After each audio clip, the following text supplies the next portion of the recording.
Hi, and welcome to Let's Talk ASPM. My name is Mark Lambert. I'm the Chief Product Officer here at ArmorCode, and we're going to pick up now where we left off in the last episode talking about risk scoring. So in the last episode, we talked about why risk scoring is important, especially focus on prioritization. So we're really effectively managing our organizational risk, not just on the technical risk associated with a finding or really technical severity, and then a risk layered on top of that with threat intelligence, but also on the business impact. Today, what we're going to talk about is we're going to talk about adaptive, and check out the link below. You'll get a link to our white paper that talks about the ArmorCode adaptive risk scoring.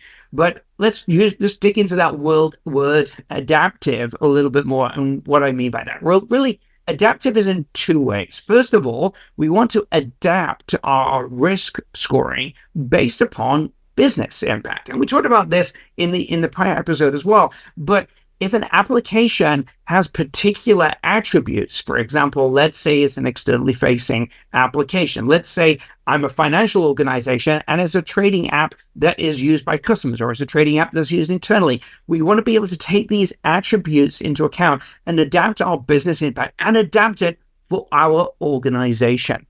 We can then adopt this and scale within our organizations by identifying what different tiers of assets or applications exist in our world, and start to incrementally roll this out across the organization.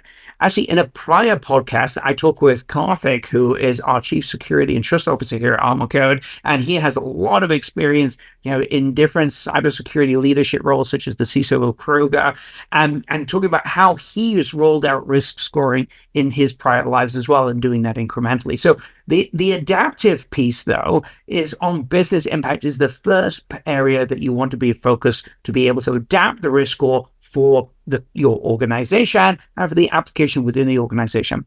The second part of adaptive takes into account the fact that security is not a point in time. So what do I mean by that? Well, we are releasing software. We scan the application before we release it.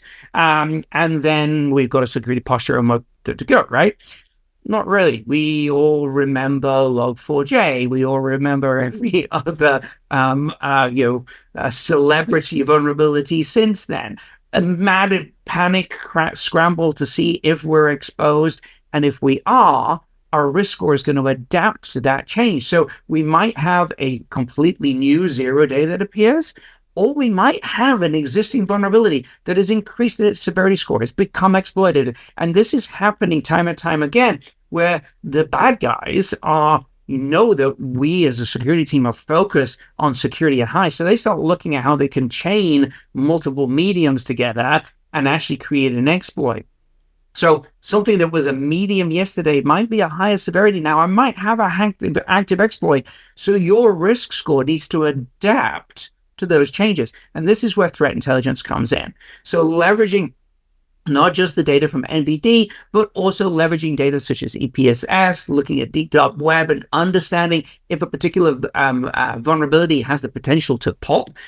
We want to be able to be a little bit more proactive, helps us with our prioritization in a proactive manner, but it also allows our risk score to show that our security posture really represents the current state of affairs, so we can then, as I said, prioritize our actions.